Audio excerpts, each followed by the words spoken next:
In this video, you'll learn how to create volume through planar value. The term value refers to relative lightness and darkness. Light and dark is what enables us to see both volume and shape. A full range of value extends from white through infinite gradations all the way to black. Below is a value scale that is evenly stepped from very dark to very light. We'll create a similar one in today's exercise. Today we'll explore various ways to create a full range of value to create a planar value drawing. Planar value is an approach to drawing that uses flat shapes of light and dark that create the illusion of three-dimensional forms. Take a look at the photograph of the three boxes. Each side of the box is its own plane, and each side is also a different value.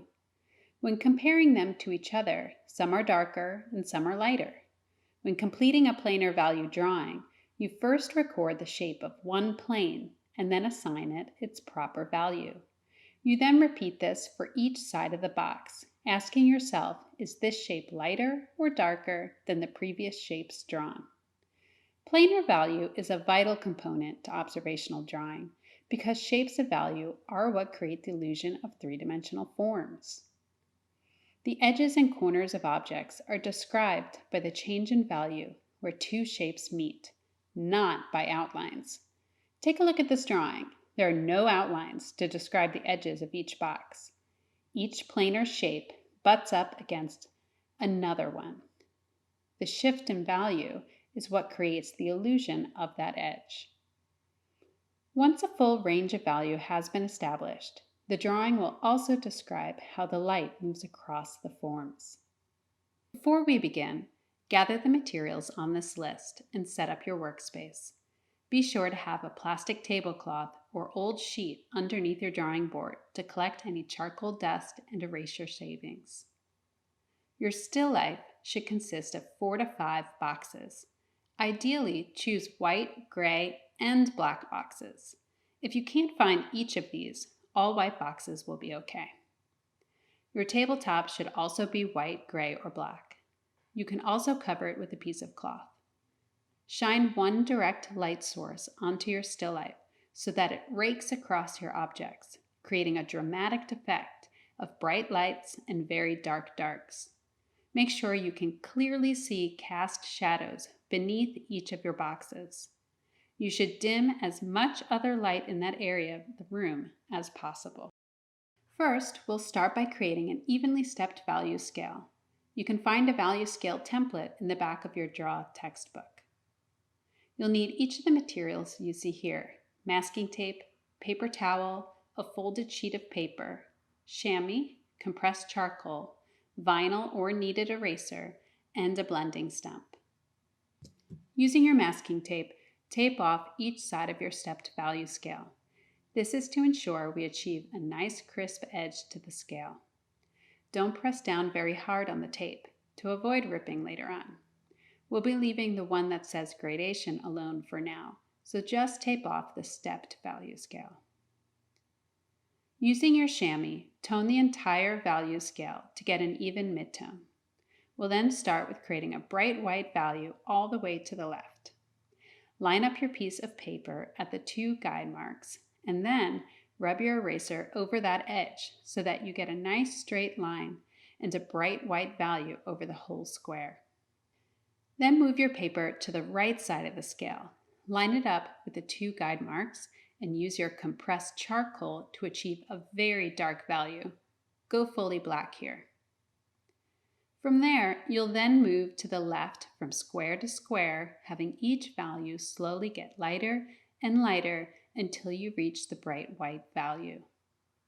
For darker values, rub some charcoal on the area and use your blending stumps to achieve a nice even tone and also to help you maintain those crisp edges between your values.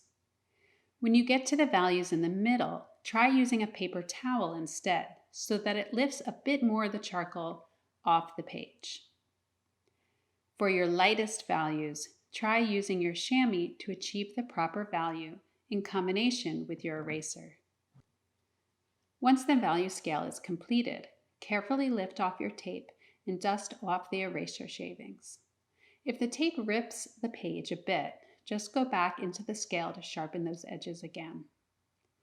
Now let's move on to your final planar value drawing. Step 1. Create a number of compositional thumbnail drawings using your viewfinder. Try out both vertical and horizontal compositions. Look for a strong focal point that adheres to the rule of thirds, directional forces and repetition to move the eye around the picture plane, and an asymmetrically balanced composition. Make sure you have a moment of a bright light and a dark at the focal point to help create emphasis.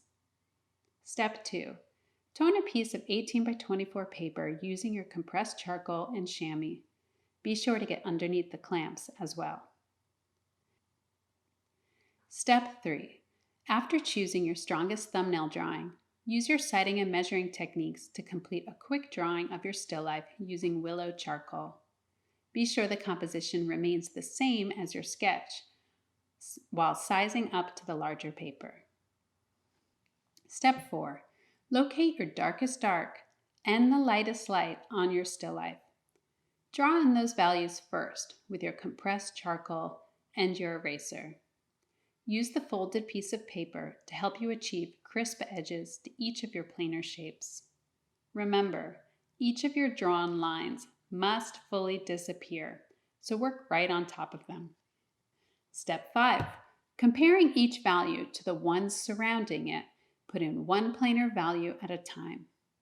Remember to use your blending stumps along the way to help you achieve nice even tones for each shape.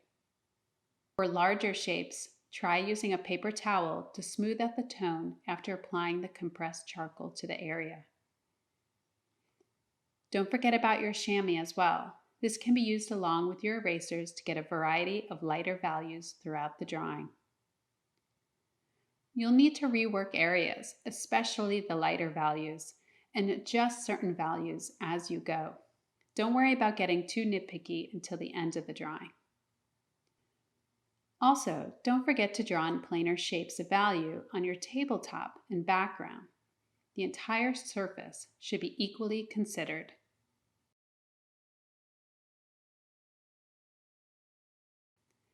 Once your drawing is nearing completion, use this checklist to assess your drawing and see where it may improve before submitting it.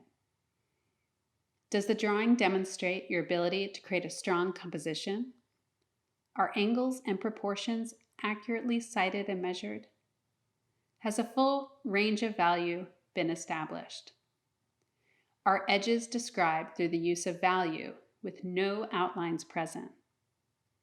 And are the drawing materials used effectively to achieve even values and sharp edges? Once you've assessed your drawing and made any necessary revisions, use your non-toxic fixative to lightly spray the drawing to help fix the charcoal in place. Hold the spray about a foot away from the drawing. Don't overspray. It's best to do multiple light coats to prevent your charcoal from running. Do this outdoors where there's plenty of ventilation, and don't move your drawing until it is completely dry.